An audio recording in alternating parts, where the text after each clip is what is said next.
Rabbi Steinmetz will say a prayer. Almighty God, bless our great country, the United States of America, and our great state, the state of New York, with prosperity, unity, and tranquility.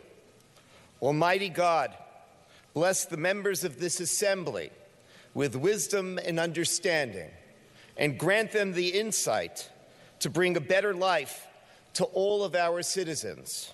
I am here today with 1,200 people, along with Teach New York State, which works for a better education for all of our students, because all of our students deserve to build a better life for themselves, and they deserve an equal opportunity in education. They need STEM classes to advance themselves economically. Our children in faith communities need our support as well. Almighty God, help us support all of our children and give them a proper education.